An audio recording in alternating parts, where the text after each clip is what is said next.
뭐냐면 애들이 다 미치는 게 유럽도 그랬어요. 68년에. 그러니까 제가 지금 보는 현상은 뭐냐면 한국에서 68이 일어나고 있는 거예요. 근데 이 불씨를 우리가 꺼트려야 되는 거지. 그러니까 쟤네들은 그게 확 불이 붙었는데 그게 뭐냐면 음란한 게 배부르고 등 땄으니까 음란한 짓을 좋아해요. 그러니까 히피 문화가 싹 휩쓸어. 그러고 있었어요. 근데 음란하기만 하면 이게 정당화가 안 됩니다. 그냥 음란한 거니까. 근데 여기 항상 이론과 이데올로기가 달라붙어서 체계화되게 돼 있어요. 히피 문화가 싹 쓸고 있을 때 뭐가 들어오냐면 얘들이 우와 혁명을 하고 싶은데 못해. 근데 마침 그때 베트남전 반전 운동을 하면서 전 세계 좌파 애들이 연대를 하게 됩니다. 그래서 국제 조직이 만들어져요. 그러면 국제 조직을 딱 만들고 나면은 항상 이데올로기는 뭐냐면 자 예전에 김일성이나 그 일당이 깜짝 놀랐던 게 남한의 김영환이가 강철 서신으로 교육을 시켜갖고 남한의 주체사상을 신봉하는 주사파가 만들어졌죠. 근데 북한 애들도 제가 연구하면서 깜짝 놀란 게 북한도 당황을 하더라고. 아니 어떻게 얘네들이 이렇게 했지? 그러니까 이게 뭐냐면 주체사상이 저항 이데올로기가 될 수 있다는 걸 보여주는 건 위험한 겁니다. 북한한테도. 이해가 되세요?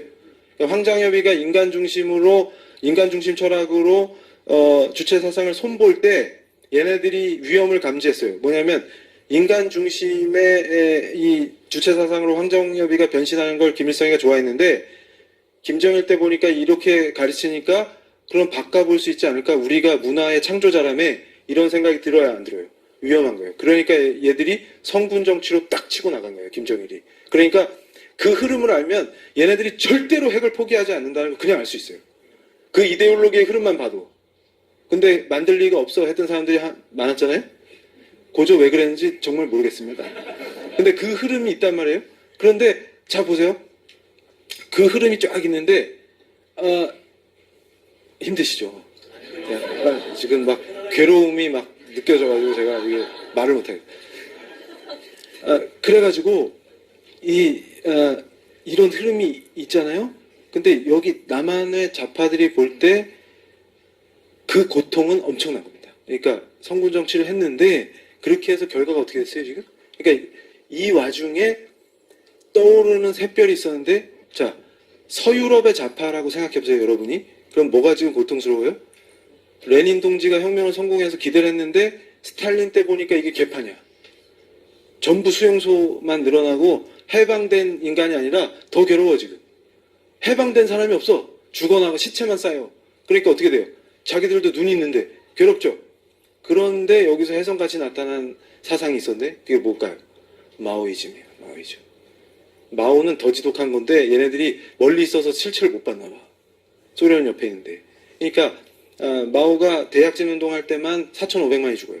그것도 통계를 제대로 안 됐는데 제가 좋아하는 그 프랑크 디케터 교수라는 사람이 목숨을 걸고 중국 공산당이 자료를 못 보게 하니까 목숨 걸고 자료 수집해가지고 책을 썼대. 마오에 관한 거를 시리즈로. 근데 그때 규명한 게 뭐냐면 숨긴 거 빼고 드러난 것만 4,500만이 그 짧은 시간에 죽습니다. 대약진 운동할 때. 엄청난 거예요. 근데 그 엄청난 독재자 마오를 존경한다는 자가 한국에 있었어요. 정치 지도자였습니다. 누군지 찾아보세요. 아마 더 충격받으실 거예요. 그 마오가 그딴 짓을 했어요. 그래서 제가 그걸 보다가 비참해갖고 노인네가 배식을 하는데 팔에 힘없다고 죽여요. 국을 빨리 못 푼다고. 그리고 말 안 듣는 놈들은 그냥 굶겨 죽여요. 배급을 안 주면 죽잖아요. 그러니까 이 자들이 무슨 짓을 하냐면 계획 경제를 하니까 지들이 플랜을 짜서 하니까 무슨 짓을 하냐면 영국이 되게 부러운 거예요. 그래서 제가 야 영국이 부러우면 신앙을 가져라 그러면 선교사를 받아들여가지고 니들도 종교개혁을 해. 이럴 텐데 이 자들은 뭐냐면 마오쩌둥이 선언한 거야. 단시간 내에 고저 영국을 따라잡겠습니다. 이렇게 선언을 했어요. 그러니까 영국은 자본이 있는데 우린 돈이 없잖아요. 중국은. 근데 중국이 자랑하는 게 뭐가 있어요? 사람이 많아. 사람이. 그러니까 요걸로 단박에 영국을 따라잡겠다 선언을 해놓고 뭘 하냐면 사람들을 다 모아가지고 할당량을 줘서 생산을 엄청나게 시키는 거야. 그랬더니 무슨 짓을 벌이냐면 거기서 생산된 걸 쓸 수가 없어요. 왜냐하면 품질이 떨어지니까. 그럼 뭐만 낭비한 거예요? 자원만 싹 낭비한 거야. 그러니까 다 굶어 죽는 겁니다. 이해가 되세요? 그래서 4,500만을 죽였어요. 거기서 왜 이런 바보 짓을 해? 그럼 다 죽여버려요. 그리고 저 같은 교수, 제가 커피 좋아하거든요. 그럼 죽여버려요.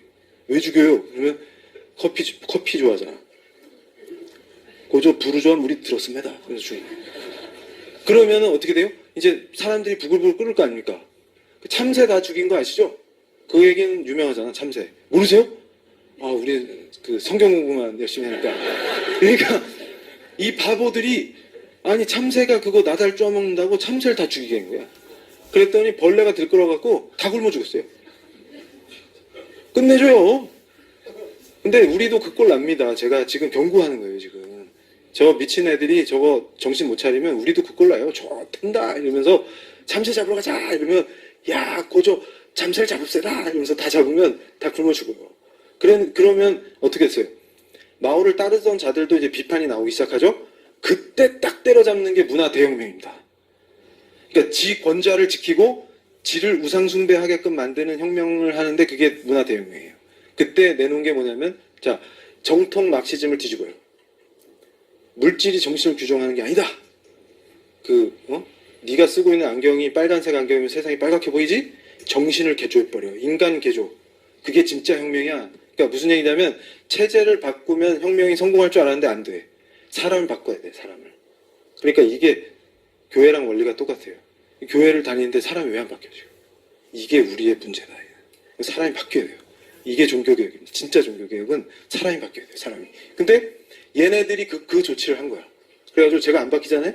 그럼 갑자기 홍위병이 오늘 이 강의한 걸 알았어. 그럼 다음날 제가 자고 있으면 문을 똑똑똑 두드려. 이 교수 나와. 문 열면 고저 혁명적 조치를 취하러 왔수다. 그러면서 푹 찌르는 거예요.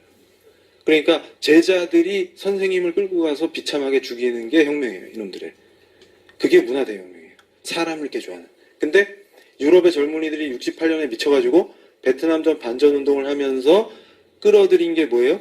마오이즘입니다. 그래서 하루 저녁에 마오 어록이 50만 부가 팔려요. 파리에서. 애들이 그걸 학습하고 기뻐하면서 체계화해요. 자기들의 논리를. 그러면서 뭐라 그러냐면 모든 금지하는 것을 금지하라. 이게 혁명의 슬로건입니다. 그 얘기 뭐냐면 기존의 모든 권위를 해체하라 그 말이에요. 그러니까 목사님 웃기고 있는데 네가 목사면 돼? 멱살 딱 잡고. 그게 해방이야. 와. 그러니까 지금 한국에서 벌어지고 있는 학생인권 조례의 모델이 68 학생 선언입니다. 이해가 되세요? 그럼 학교에서 선생님한테 짝다리 짚고 해보세요. 인권인데 해보세요. 잘리고 싶으면 해보세요. 이러잖아요, 학생이. 그게 68 학생 선언이에요. 그거를 실현하겠다는 거예요, 지금 얘네들이. 이해가 되세요, 지금? 그러면 그 안에 68 정신에 뭐가 있습니까? 동성애가 있어요. 그러니까 얘네들이 원래는 프랑스에서 에릭 제무르가 프랑스의 자살이라는 책을 썼는데 프랑스가 그 68의 정신을 현실 정치로 실현하려고 하면서부터 스스로 자살을 했다. 이게 책의 핵심 내용입니다. 근데 이게 프랑스에서 엄청난 인기를 끌었는데요. 제가 그 내용을 분석하면서 깜짝깜짝 놀랐어요. 그러니까 무슨 얘기냐면 원래 동성애자들이 밝은 세계로 못 나오고 있었어요. 그런데 나오게 된 이유는 치료를 받고 싶어서. 왜냐하면 이 고통이 너무 심해요. 질병이 너무 많으니까 치료받으려고 나왔는데 이거를 뭘로 세팅하냐면 성정치 성혁명으로 딱 세팅을 합니다. 그러니까 이게 드디어 혁명 전술로 변신을 하는 거예요. 이제 드디어. 이게 이데올로기화되는 과정이에요. 그러니까 자 이거 소수자 인권 프레임으로 딱 짜요. 그러니까 제가 항상 얘기하는 게 이건 프레임 전쟁이다 이거예요. 프레임 전쟁. 그래서 이 프레임을 이기려면 대항 프레임을 잘 짜서 붙어야 돼요. 근데 제가 보면 항상 그걸 못해.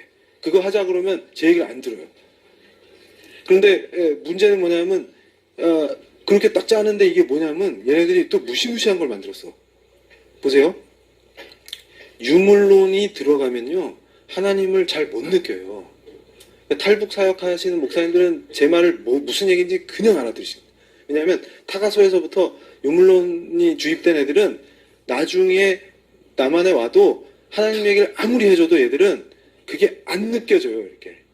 이해가 되세요? 그러니까 얘네들을 빨리 획득해갖고 유물론을 딱 집어넣으면 안 움직여요. 그러니까 지금 유럽의 좌파들이 승리를 외치는 게 무신론과 유물론이 일종의 종교인데 이걸로 기독교를 격퇴했다 이렇게 기뻐하는 거예요 지금. 그러니까 어릴 때 유물론이 들어가면 끝장나는 거예요. 근데 어떻게 학습시켜도 이게 효과가 없었어. 왜냐하면 교회와 경쟁하잖아요. 근데 또 우리 복음이 또 세요. 그러니까 경쟁을 하면은 이길 수가 없어요, 애들이. 우리랑. 그러니까 공정 경쟁을 하면은 우리랑 얘들이 이길 수가 없어요. 근데 게임을 완전 싹 쓸어버린 판이 나왔어. 뭐가 있냐면, 자, 보세요. 성을 해체하는 거야. 이게 무슨 얘기인지 잘 들어보세요. 자, 얘네들이 뭐 해요? 자본주의를 하니까 사유재산을 인정해주니까 부의 불평등이 생기죠. 그럼 평등하게 하려면 어떻게 돼요? 사유재산을 부정해버리면 되죠. 그러면 제가 아까 처음에 뭐라 했어요? 존이 조선 땅에 와서 복음을 전하러 왔더니 코가 없는 여성이 있다. 우리 역사에서 이 예수님 모르던 시대의 여성들을 얼마나 학대했어요. 얼마나 괴롭혔어요. 정말 왜 그랬니? 이런 마음이 들잖아요. 근데 예수님 믿고 정신 차려가지고 뼈와 살이다 이러면서 충성을 바치잖아요. 그런데 그렇게 하면 되는데 이거를 얘들은 어떻게 하냐면 불평등하지? 그럼 어떻게 하면 돼요? 성별을 없애면 평등하잖아. 그거예요. 그러니까 GM이라는 건 뭐냐면 젠더를 평등하게 만든다는 의미가 아니라 마지막 단계는 젠더가 없어지는 거예요. 해체되는 거예요. 근데 그걸 모르는 거죠. 그러니까 뭔 얘기냐면 유엔에서도 처음에 WID라는 게 뭐냐면 남성의 관점에서 여성의 권리를 신장시키자. 그러면 평등해질 거 아닙니까? 이렇게 갔었어요.